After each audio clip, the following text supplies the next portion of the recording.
Pemerintah Indonesia terus menunjukkan komitmennya dalam upaya transisi menuju energi bersih, sejalan dengan implementasi Perjanjian Paris, Paris Agreement.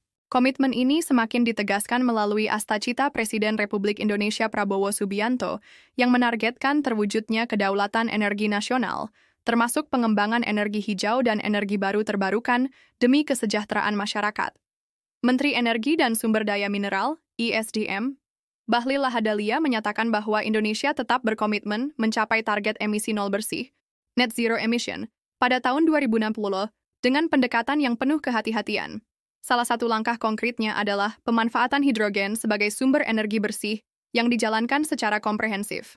Bahlil mengatakan bahwa Indonesia akan selalu berada pada bagian yang akan menjalankan komitmen itu, Paris Agreement, tetapi dengan penuh hati-hati secara mendalam. Buktinya bahwa Pak Presiden Prabowo telah mencanangkan Astacita berbicara tentang kedaulatan swasembada energi di dalamnya. Di situ adalah energi hijau, energi baru terbarukan, dan hidrogen merupakan bagian daripada visi besar. Bapak Presiden, ujar Bahlil saat membuka Global Hydrogen Ecosystem Summit, GHS, 2025 di Jakarta Selasa 15 April 2025. Bahlil juga menekankan bahwa ke depan hidrogen akan memiliki peran penting dalam pembangunan ekonomi nasional. Pada tahun 2060, hidrogen hijau diproyeksikan dapat menyumbang hingga USD 70 miliar terhadap produk domestik bruto, PDB, Indonesia, serta menciptakan 300.000 lapangan kerja langsung di sektor elektrolisis hidrogen hijau. Untuk itu, ia mendorong peningkatan daya saing Indonesia di sektor energi hijau. Menurutnya, Indonesia memiliki keunggulan kompetitif yang dapat dimanfaatkan untuk menembus pasar global seperti Eropa dan Amerika.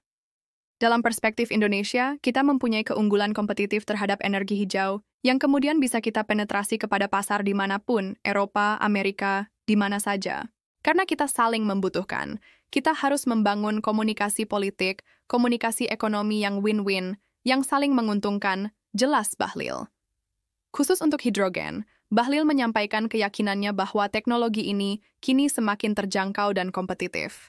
Hal ini membuka peluang besar untuk mendorong pemanfaatan hidrogen dalam mendukung industri strategis nasional. Kementerian ISDM pun akan mendorong lahirnya regulasi yang mendukung, termasuk menciptakan struktur harga yang lebih baik guna membuka pasar yang lebih luas. Semakin hari akan dilakukan efisiensi terhadap penemuan-penemuan teknologi baru. Dan saya menunggu agar ini menjadi bagian terpenting dalam kontribusi kita kepada bumi, untuk mendorong energi baru dan terbarukan, tandas Bahlil. Dalam kesempatan tersebut, Bahlil juga meluncurkan buku Roadmap Hidrogen dan Amonia Nasional (RHN) yang diharapkan menjadi pedoman strategis bagi seluruh pemangku kepentingan dalam pengembangan ekosistem hidrogen dan amonia, baik di tingkat nasional maupun global. Buku RHN merupakan dokumen yang mencakup analisis produksi, pemanfaatan, dan bagaimana strategi implementasinya, juga rencana aksi. Kami sudah mengidentifikasi dari berbagai industri. Ada 215 rencana aksi di dalam roadmap ini. Kita melihat perspektif mendatang untuk mengembangkan ekosistem hidrogen dan amonia di dalam negeri maupun global, ujar Direktur Jenderal EBTK Enia Listiani Dewi pada kesempatan yang sama. Pada pembukaan GHS 2025, turut dilakukan sejumlah penandatanganan nota kesepahaman atau Memorandum of Understanding, MOU, terkait pemanfaatan hidrogen.